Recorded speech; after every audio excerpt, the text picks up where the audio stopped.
A maid's daughter helps a boy freezing in the rain. She thinks he's just a lost kid, unaware he is the missing heir to a billion-dollar fortune.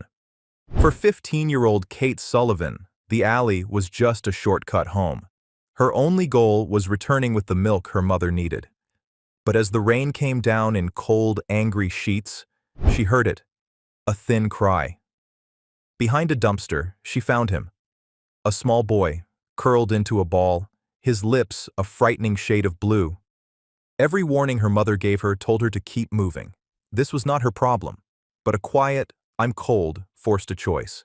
She decided to help, unaware that this freezing child was the son of a billionaire and that this single act of kindness was about to change everything. And where in the world are you tuning in from today? Let me know in the comments below. Now, I hope you enjoy the video. The world is full of people who fall, and those who do not stop to look. Kate Sullivan was used to looking. From the window of her small apartment, she saw the city as a place of sharp edges, and she knew she lived right on one of them. The rain did not just fall, it attacked. It came down in cold, angry sheets, turning the streets of the city's outer district into dark, rushing rivers. The wind screamed like a kettle, throwing newspapers and trash against the brick walls of the apartment buildings. Kate Sullivan pulled the collar of her thin jacket tighter. It was not a jacket meant for this kind of weather. It was a hand-me-down, worn thin at the elbows, and it was already soaked through. She was 15. She had her mother's tired eyes and her grandfather's stubborn chin. Right now, her blonde hair was plastered to her face, dripping cold water down her back. "Just to the corner and back, Kate," her mother Sharon had said.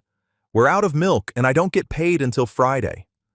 So Kate had gone. She had clutched the $3 in her pocket, navigated the broken pavement, and bought the small carton of milk from Mr. Henderson's corner store. Now, she was on her way back, cutting through the alley behind her building. It was the fastest way. The alley was a narrow canyon of brick and dumpsters. The wind was worse here, tunneling and roaring. She kept her head down, her sneakers, which also had a small, persistent hole near the toe, squelching in the puddles. That was when she heard it. It was not the wind, and it was not the rain. It was a cry.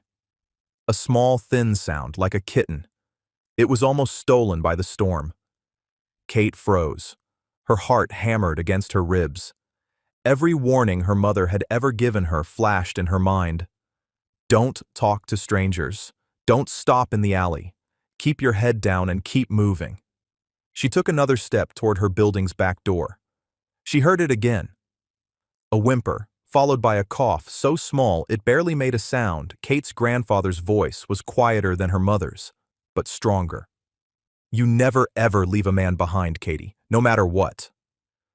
General Jack Sullivan had been dead for 5 years, but his voice was clearer to Kate than the rain.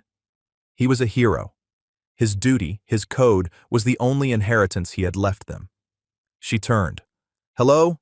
she called out. Her voice sounded small. The sound came from behind the largest dumpster, the one that always smelled like rotten food. She edged closer, peering into the deep shadow. She saw him. He was tiny.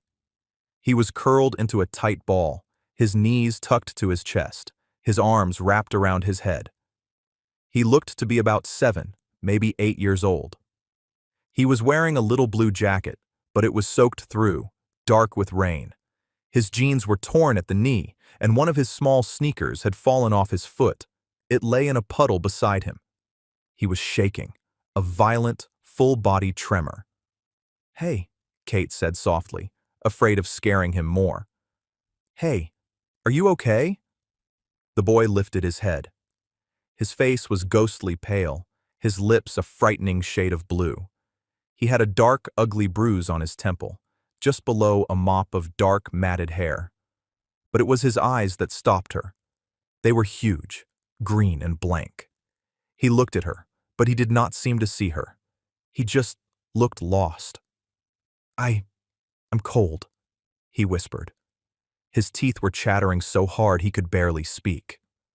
"Where are your parents?" Kate asked, crouching down. "Are they near?" The boy just shook his head. The small movement seemed to hurt. I don't know. You don't know? I, I can't find them. A tear rolled down his cheek, mixing with the rain. I fell. My head hurts. He looked at her, his eyes suddenly focused. I want my mommy. His voice broke, and a fresh wave of sobs shook his small body. Kate's heart cracked. This was not a runaway. This was a lost child. A lost, hurt child. She knew what she was supposed to do. Run and get her mom, call 911. But she looked at the boy. He was already half gone. The cold was stealing him. She knew about hypothermia. She knew it was fast, especially with someone so small. She thought of her grandfather's medal. It sat in a small, cheap velvet box on her dresser. He had gotten it for pulling two men out of a frozen river. It's a thief, Katie, he'd told her. The cold. It steals the fight right out of you. This little boy had no fight left. Okay, Kate said, her voice changing. It was firm now. Okay, we're not staying here. She touched his shoulder. He flinched, but she kept her hand there. My name is Kate. I'm going to help you. I'm Ben, he whispered. I think. Okay, Ben. We're going to go to my apartment. It's right here. It's warm. I can't walk, he cried as he tried to uncurl. I know, Kate said. She stuffed the milk carton into her jacket pocket. She grabbed his small, discarded sneaker. You don't have to. She slid one arm under his back and the other under his knees. He was light.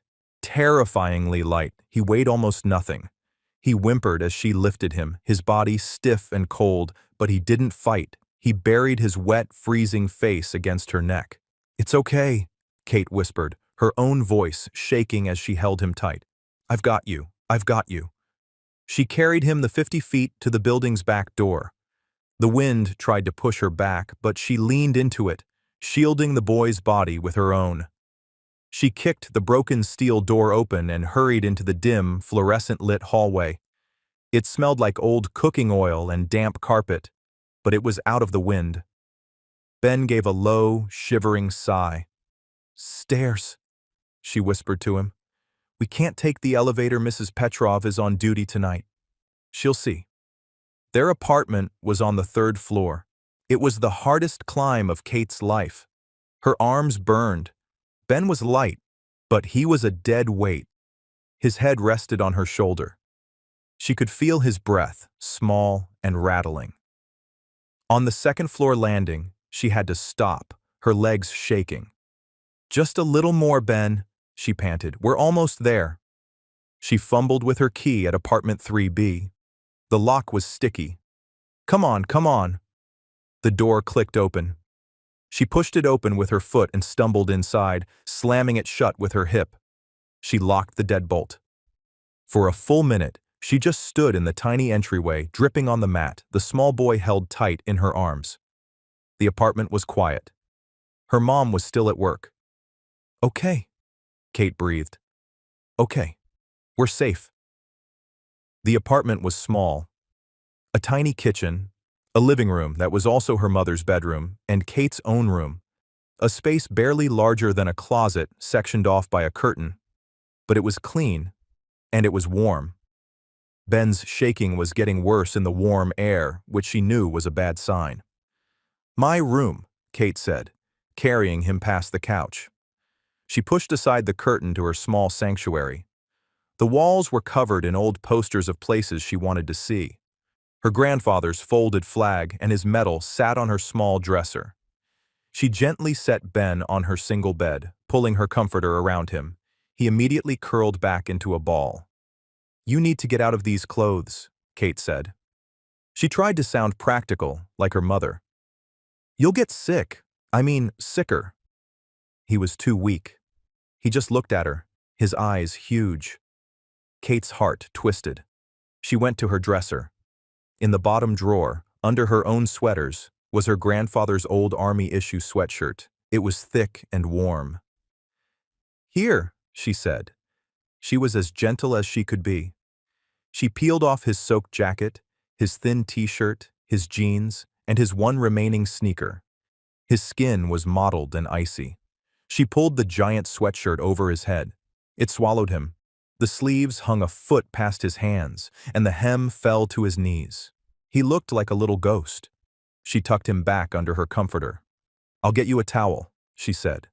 She ran to the bathroom, grabbing the one clean towel they had. Her heart was a trapped bird. "What have I done?" she thought. "I brought a strange kid into my house. Mom is going to kill me. She's going to lose her job."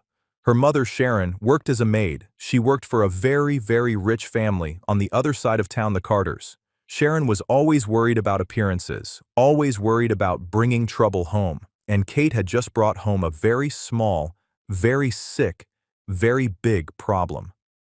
She went back to her room. Ben was awake, but barely. She gently dried his hair, her fingers finding the swollen bruise on his temple. He hissed in pain. "Sorry," she whispered. Where am I?" he mumbled, his voice muffled by the blanket. "You're in my room," Kate said. "You're safe. I want my mommy," he cried, his voice small. "I want to go home." "I know," Kate said, her throat tight. "Where is home? Do you know your address? Or your mom's phone number?" He looked at her, and his face crumpled in confusion. I don't know." "It's okay," Kate said quickly, seeing his panic. "It's okay, you hit your head. It's just mixed up. It'll come back." She went to the kitchen and looked at her handiwork, his small, wet clothes. They were expensive. The jacket had a small, embroidered logo she'd seen on kids at the downtown schools. This was not a neighborhood kid.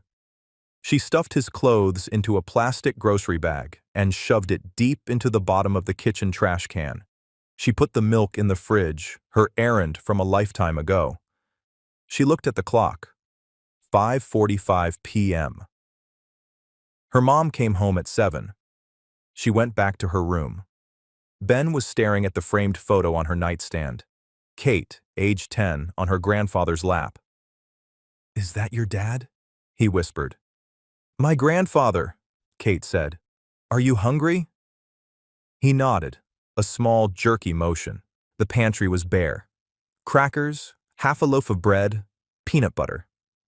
She made a peanut butter sandwich and cut the crusts off, the way she used to like. She poured a small glass of the milk she had just bought. It was the best she could do. She brought it to him. He was so weak he could barely sit up. She had to prop her pillow behind him. He held the sandwich in his tiny, pale hands and ate it slowly, as if chewing was hard work. He drank the milk. "Thank you," he said. "Do you want another one?" He nodded. She made him another, and he ate that too. When he was done, a little color had returned to his face. He wasn't blue anymore. His shivering had slowed. "My head hurts," he said, touching the bruise. Kate got the first aid kit. She dabbed at the scrape. He didn't even flinch this time. "How did you get lost, Ben?" she asked softly. I don't remember." He stared at her blanket. "I remember a car, a black car, and a man. A man was yelling." His breath hitched. He grabbed me. I got away. I ran. I ran." He looked up at her, his green eyes filling with tears. He was going to take me." Kate's blood ran cold. This wasn't just a lost boy. He was running from someone. The clock in the kitchen ticked loudly. 6:30 p.m. "My mom," Kate said, her anxiety spiking. "She'll be home soon. You have to be quiet. You have to hide." "Hide," he whispered, his eyes wide with new fear. "From your mom?" "No, she'll be scared," Kate said. "You have to stay in here. You have to be completely quiet, like a secret. Can you do that?" He nodded. "I'm good at being quiet." That sentence hurt Kate more than anything else. "Okay," she said. "Just go to sleep. You're safe in here, I promise." She pulled the curtain closed, leaving him in the small, warm darkness of her room. She went to the living room and turned on the small television, keeping the volume low. She sat on the couch, her heart pounding a frantic rhythm against her ribs, and waited for her mother to come home. Kate sat on the worn, floral-patterned couch. It was her mother's bed, but it wouldn't be for another 30 minutes. The small television in the corner was on, but the volume was turned so low it was just a murmur. A local news anchor was talking about the storm. Flooding on the parkway, downed power lines in the suburbs. Kate was not listening. Her ears were tuned to a different frequency. She was listening for the sound of her mother's key in the lock, and she was listening for any sound from behind the curtain of her room. The apartment was filled with a terrible, loud silence. Kate got up. She couldn't sit still. She walked the few steps to the kitchen and looked at the clock. 6:45 p.m. 15 minutes. Her mother's routine was exact. At 6:55 p.m., she would get off the 14 bus at the corner. She would walk the 2 blocks. At 7 p.m., her key would slide into the lock. Kate tiptoed to her curtain and peeked in. Ben was asleep. He was curled on his side, his small body lost in the folds of her grandfather's huge sweatshirt. His breathing was quiet, but it was fast, too fast. She gently laid the back of her hand against his forehead, just as her mom used to do for her. He was burning up. The fever was worse. A knot of panic tightened in Kate's stomach. This was more than a peanut butter sandwich could fix. He needed medicine. He needed a doctor, and she had him hidden in her closet-sized bedroom. "You're okay, Ben," she whispered. She didn't know if she was talking to him or to herself. "You're safe." She looked at her grandfather's medal sitting on the dresser. It caught the dim light from the living room. "It's about what's right, Katie. Not what's easy." This was not easy. She went back to the living room. She thought about the man Ben said he was running from. "He grabbed me." Kate went to the front door and checked the deadbolt. It was locked. She slid the chain across. It was a flimsy, cheap chain, but it made her feel a little better. 6:59 p.m. Kate held her breath. The sound came, right on time, the scratch of a key in the lock. The door opened, and Sharon Sullivan entered. Sharon was a woman who looked like she was being held together by pure will. Her dark blonde hair, the same color as Kate's, was pulled back in a tight, tired bun. She wore her work uniform, a plain black polo shirt and black pants. She carried a thin coat over one arm and a plastic lunch bag in her other hand. She was not a large woman, but she filled the room with an energy of pure exhaustion. "Hey, baby," Sharon said. Her voice was flat. She was already unlacing her shoes. "This weather, it's a nightmare. The bus was 10 minutes late." "Hey, Mom," Kate said. Her voice came out as a squeak. Sharon stopped. She looked up at Kate. A mother knows. She knows when something is wrong. "What?" Sharon asked. "Nothing," Kate said too quickly. How was work?" "The Carters," Sharon said, rubbing her neck. "It was fine. Mrs. Carter was in a state, yelling at everyone. Mr. Carter was locked in his office, as usual. Just a day." She walked past Kate into the kitchen. She saw the milk in the fridge. "Oh, you got the milk. Thank you, honey, you're a lifesaver." Sharon poured herself a glass of water, her back to Kate. "Mr. Henderson didn't overcharge you, did he?" "No, Mom." Sharon drank the water in one long, desperate gulp. She closed her eyes. "Okay, I'm going to put my feet up for 5 minutes, and then I'll make us some pasta." "Mom, wait," Kate started. But Sharon was already walking to the living room. She was unbuttoning her polo shirt, ready to change. She stopped. Kate's curtain. It was drawn, but it had just moved. A small twitch. Sharon froze. She looked at Kate. Kate's face was pale.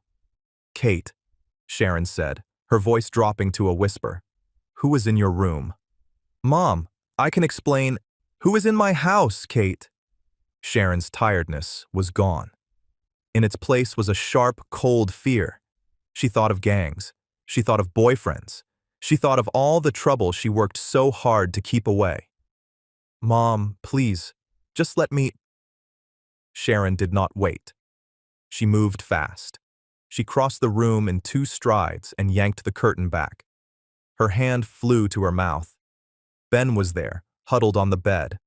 The sudden motion had woken him. He stared at Sharon with huge, terrified, fever-bright eyes.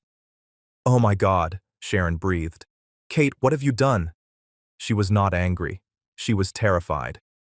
"Who is that?" Sharon whispered, pulling Kate back into the living room, as if the boy could hear. "Where did you get him? Is he one of those kids from the corner? Are you in trouble?" "No," Kate said, her own voice rising. "Mom, he was in the alley. Behind the dumpster, he was freezing. He was going to die in the rain." "The alley?" Sharon looked like she might faint. "We don't. Kate, you don't do that. You don't bring the alley into this house. You call the police. You call me. You don't bring him in." "He's sick, Mom. He's just a little kid. He's 7 or 8. He's lost." "Lost? Or—" Sharon looked back at the boy. He was wearing Kate's grandfather's sweatshirt. "Oh, Kate, we can't. We can't." Sharon's eyes were frantic. She was thinking of her job. She was thinking of the Carters. Her employment contract was strict. No police, no trouble, no drama. She was the invisible help. If she became visible, she was gone. "He has a fever," Kate pleaded. "He's hurt. He hit his head." "We'll call 911, Sharon said, moving toward the phone. "We'll tell them we found him, right now." "No," Kate said, grabbing her arm. "Mom, you can't." "What do you mean I can't?" "He's scared," Kate said, her voice dropping. He said a man was yelling, a man in a black car. He said he was running from him. He said the man grabbed him." Sharon's hand stopped. She understood the meaning kidnapped. "He doesn't remember anything, Mom," Kate rushed on. "Just his name, Ben. He doesn't know his address or his mom's number. If we call the police, what if that man is looking for him? What if the police? What if they don't believe us? Look at where we live." Sharon looked around her tiny, clean but crumbling apartment. She knew exactly what the police thought of people who lived in this building. She was trapped between her daughter's impossible compassion and the hard reality of the world. She walked slowly back to Kate's room. Ben was watching her, his small body shaking. Sharon was not a soft woman. Life had filed away her soft edges. But now, she looked at the small, sick child. She reached out a work-roughened hand and felt his forehead. "He's burning up," she whispered. The practicality in her took over. "He needs medicine." "What do we do?" Kate asked. Sharon looked at Kate. She looked at the boy. She closed her eyes. She was calculating. The risk of calling the police. The risk of not calling. It was in that moment of silence that the television broke in. The murmur of the local news was interrupted by a sharp, important tone. "We interrupt this program for a special report," the anchor's voice said. Kate and Sharon both turned. "We have breaking news," the anchor said. His face was grave. "An Amber Alert has just been issued for a child in the metropolitan area." A photo appeared on the screen. It was not a school photo. It was a candid shot. A small, smiling boy with dark hair and bright green eyes, sitting on a horse. Kate and Sharon looked at the screen. They looked at the boy in the bed. It was the same boy. "The child is 7-year-old Benjamin Carter," the anchor said. "He is the son of billionaire financier Michael Carter. He was last seen this afternoon near his home in the Crestview Hills." Kate felt the blood drain from her face. Sharon sank onto the couch. She was holding her chest. "Carter," Sharon whispered. "His name is Benjamin Carter." She looked at her daughter in pure, cold dread.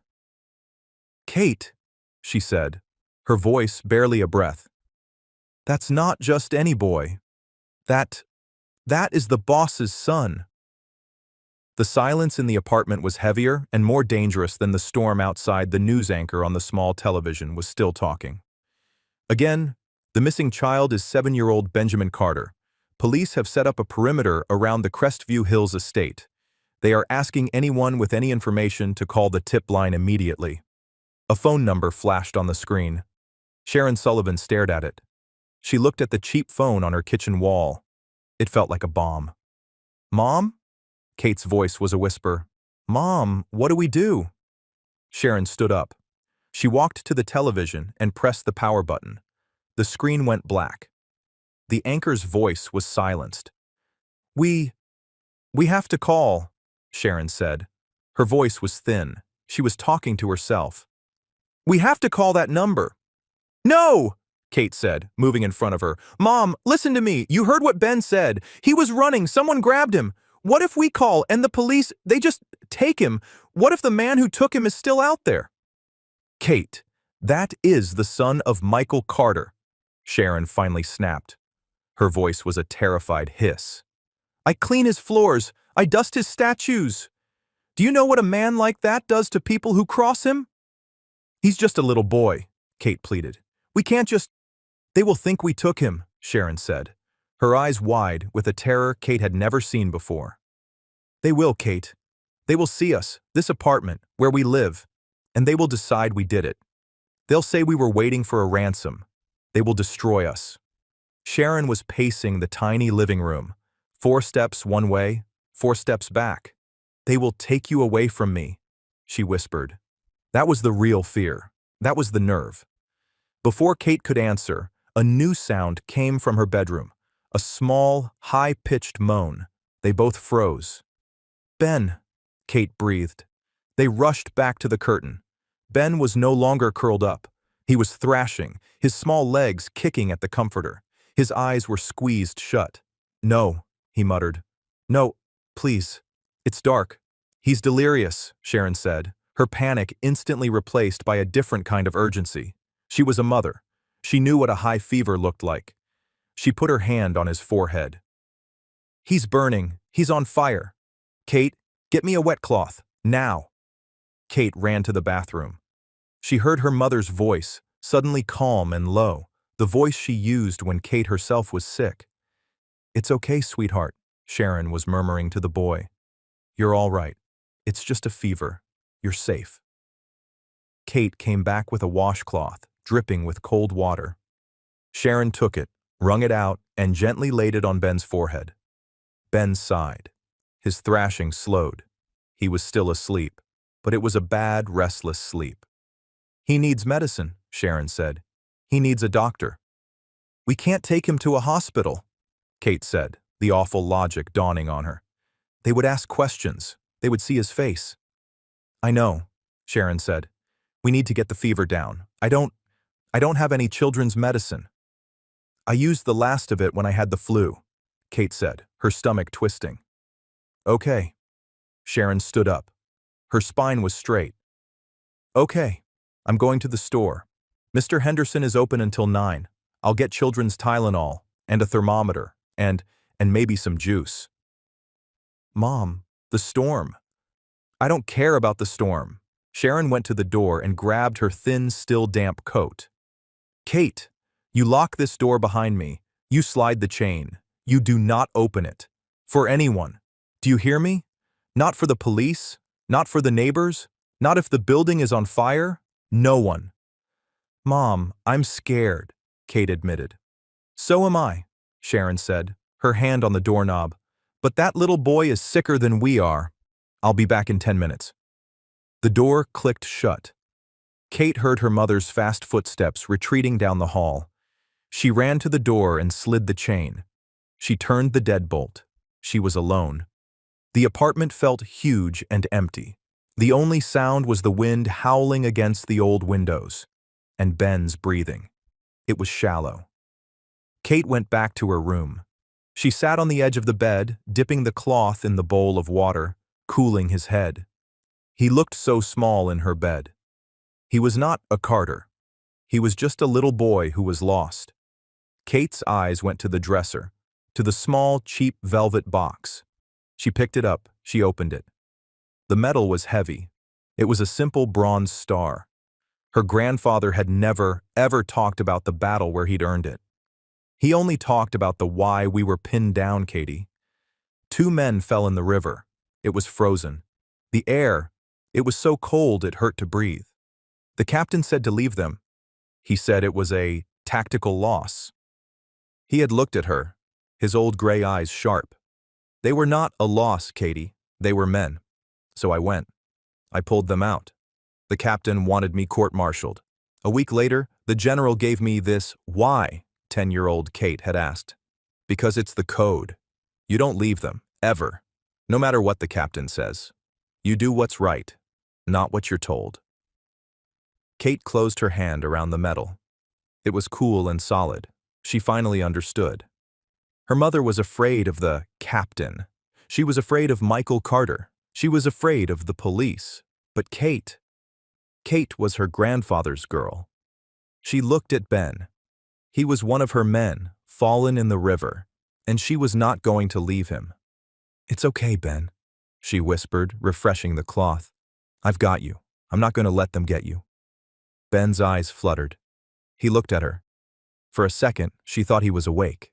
He was looking right at her. The coat, he whispered. What, Ben? Are you cold? The black coat, he mumbled, his eyes slipping closed again. He was in the house. He knew my name. Kate's blood turned to ice. He said, Be a good boy, Ben. We're going to play a game. A tear slid from the corner of his eye into his damp hair. I didn't want to play. He lapsed back into the fever sleep. Kate sat there, frozen. He was in the house. This wasn't a stranger. This wasn't a random snatching from the street. The man who took him, he was inside the Carter mansion. The rain was stinging. It was mixed with sleet now. Sharon Sullivan kept her head down, her plastic-soled shoes slipping on the wet pavement.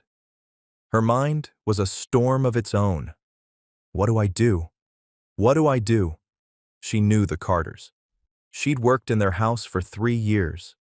She knew Mr. Carter, a man who spoke in low, hard sentences, a man who expected the world to bend to him, and it always did. She knew Mrs. Carter, Eleanor. A woman so thin she looked like a bird, always planning a party, always complaining about the staff, always looking right through Sharon as if she were a ghost, and she knew Benjamin. She'd seen him in the halls, a quiet, polite little boy, always followed by a nanny. He was the only soft thing in that entire marble and glass house, and now he was in her apartment, on her daughter's bed. She reached Mr. Henderson's corner store. The bell on the door gave a weak jingle. Mr. Henderson was behind the counter. A small, grainy television turned to the news. The Amber Alert was on. Terrible, isn't it? Mr. Henderson said as she grabbed the medicine. He was a kind man, but he was a gossip. Just awful, Sharon said, her voice tight. That and a bottle of water, and a thermometer, if you have one. That poor family, he said, bagging her items. All that money. You'd think they could keep one little boy safe. Sharon paid, her hands shaking so hard she dropped a quarter. You okay, Sharon? He asked, his eyes narrowing in concern. You look pale. Just the storm, she said, grabbing the bag. And the news. It's upsetting. Good night, Mr. Henderson. She ran back through the rain. She was not just a maid, she was a mother, and her daughter, her Kate, had done something so brave and so stupid that it could end their whole lives. They will think we took him. The thought circled. A vulture. They would say Sharon, the maid, had an inside track. She knew the layout. She knew the schedules. She would be the perfect suspect. She ran up the 3 flights of stairs, her lungs burning. She fumbled for her key. The door was locked. Chained. She knocked. The special knock. Shaven a haircut. The chain rattled. The door opened. Kate pulled her inside. Is he? He's worse, Mom, Kate said, her face grim. He's talking. Delirious.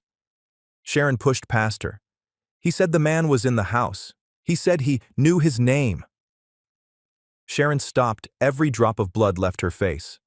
This was not a kidnapping. This was something else. This was inside. She looked at Kate. She looked at the sick boy. The time for panic was over. Okay, Sharon said, her voice hard.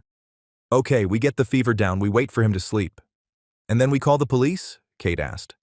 No, Sharon said. She was unwrapping the thermometer. We can't. If the man was in the house, he could be anyone. He could be one of the staff. He could be family. She put the thermometer in Ben's ear. It beeped. 103.4, she read. My God. She uncapped the purple liquid medicine. Help me sit him up, Kate. They managed to get Ben sitting. He was limp, a dead weight. Ben, Sharon said, her voice firm but kind.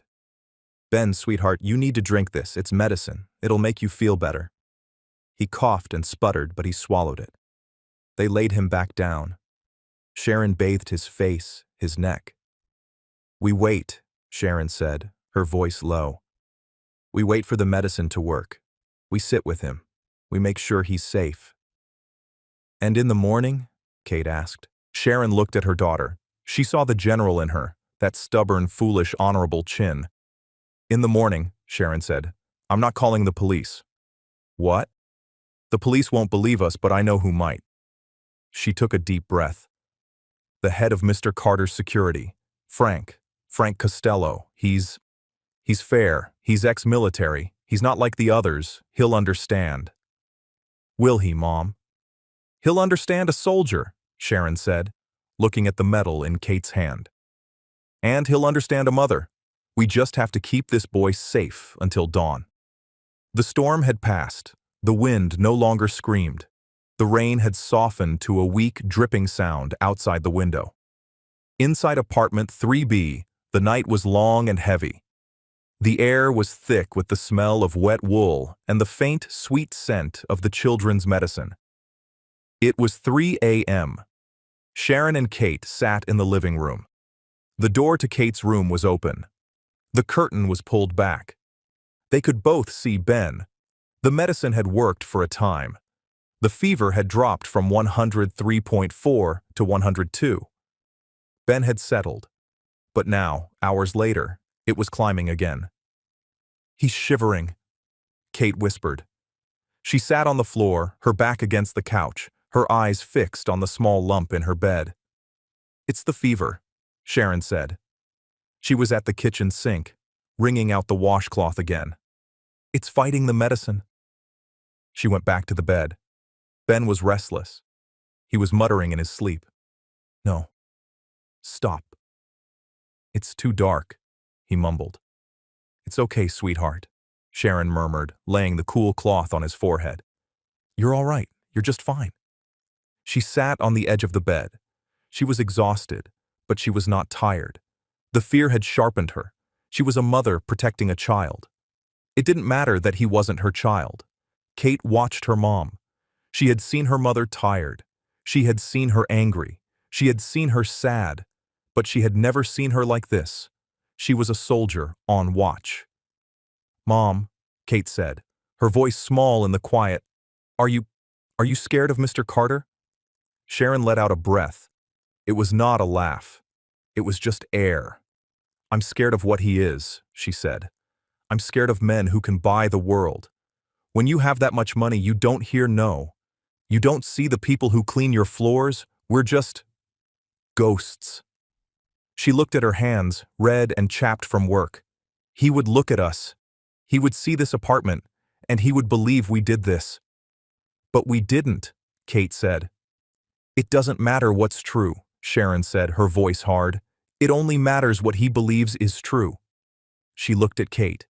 But you did the right thing. You did what your grandfather would have done. You didn't think about the cost, you just acted. I was so scared, Mom, Kate admitted. I know. A small voice broke the silence. Kate? Both of them turned. Ben was awake. His green eyes were open. They were still bright with fever, but they were clear. He was looking at Kate. Hey, Kate said, scrambling to her knees by the bed. Hey, Ben, You're awake. I'm thirsty, he whispered. Sharon was already in the kitchen, pouring a small glass of water. She helped Ben sit up, his small body so weak. He drank the water slowly. I had a bad dream, he said. It's okay, Kate said. It was just the fever. Is Mr. still here? Ben asked, his voice cracking. Sharon and Kate looked at each other. Who, Ben? Sharon asked, her voice calm. Who is Mr.? Mr. William, Ben said. His eyes were wide. He said we were playing a game. Hide and seek. He said I had to be very quiet or they would find me. He looked at Sharon. He smelled funny, like Daddy's brown water. Sharon's hand tightened on the glass. Whiskey. He told me to get in the car, Ben whispered. But he fell down, and I was scared. And I ran. I just ran. Sharon stood up. She walked to the kitchen, her movements stiff. She knew Mr. William. Mom? Kate followed her. William Carter, Sharon said, her voice so low Kate could barely hear it.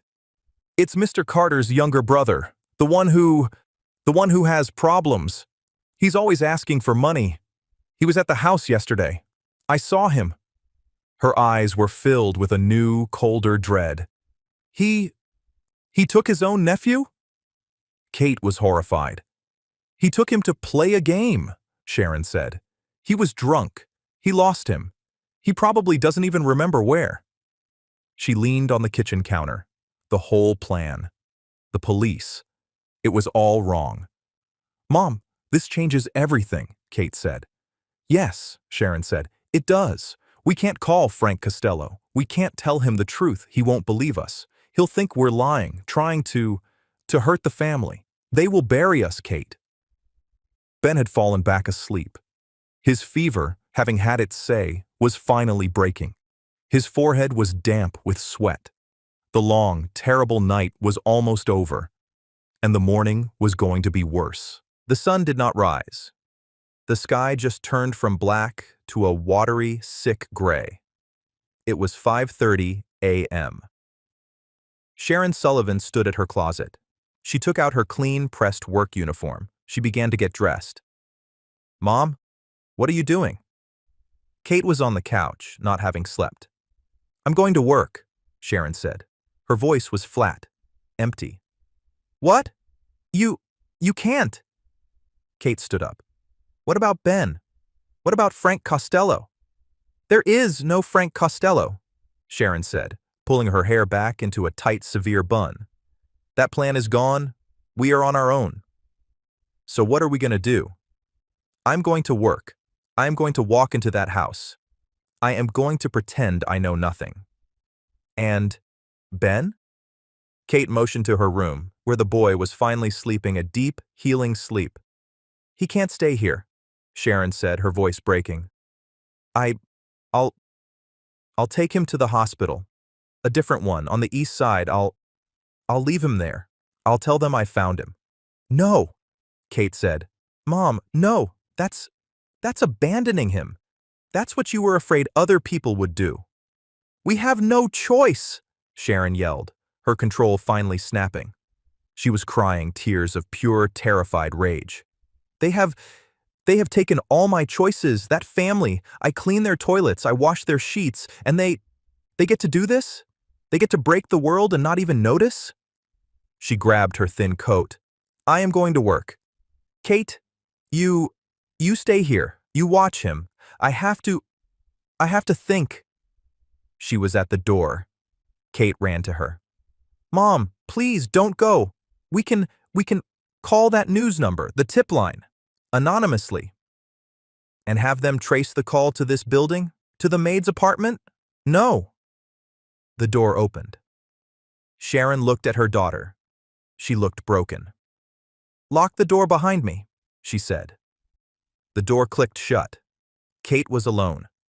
She was 15 years old, and she was alone with the biggest secret in the city. She looked at her room. Ben was safe. For now. She looked at the dresser. The bronze star. You do what's right, not what you're told. Her mother had told her to wait, to do nothing. Kate looked at the phone on the wall. Her mother's plan was built on fear.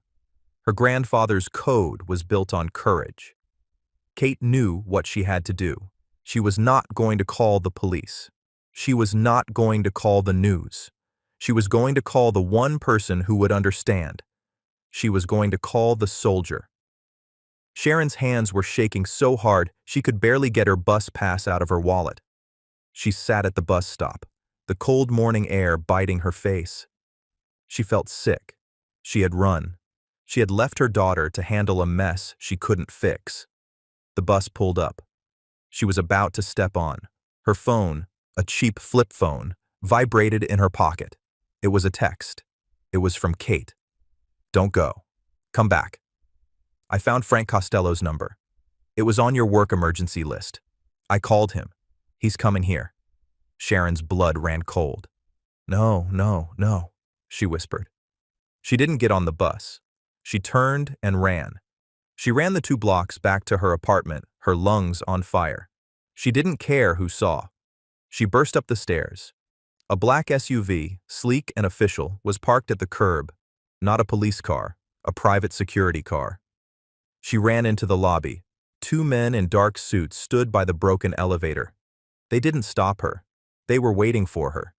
She ran down the hall to 3B. The door was open. She saw him. Frank Costello. He was a tall man, built like a block of granite. He had a hard face and ex-military eyes. He was standing in her living room, looking around. Kate was standing by her bedroom curtain, her arms crossed. She was terrified, but she was not backing down. Ben was awake, sitting on the bed, holding her grandfather's bronze star. "Mrs. Sullivan," Frank said. His voice was a low rumble. I can explain," Sharon panted. "Your daughter already did," Frank said. "She's very clear." He looked at Kate. "You're sure? About what he said?" "He said, Mr. William," Kate said, her voice shaking but firm. "He said he smelled like whiskey. He said they were playing hide and seek." Frank Costello's face did not change, but his eyes got colder. He had been listening to William Carter's lies for the past 12 hours. He had been listening to him help with the search. "I see," Frank said. He turned to Sharon. "Your daughter is very brave and very foolish. She's also right." He looked at Ben. His hard face softened. "Hey, Ben," he said, walking into the small room. Ben looked up. He smiled. "Frank, you found me." "No, boss," Frank said, his voice thick. "She found you." He crouched down. "Kate found you, and she kept you safe." Frank looked at the bronze star in Ben's hand. "Where did you get that?" "It's Kate's," Ben said. "She said her grandfather was a hero. He saved people." Frank looked at Kate. "He'd be proud of you, kid." What happens now?" Sharon whispered. "Now," Frank said, standing up. "I take Ben home, and we take care of the problem." My job," Sharon said. Frank looked at her. "You have my word, Mrs. Sullivan.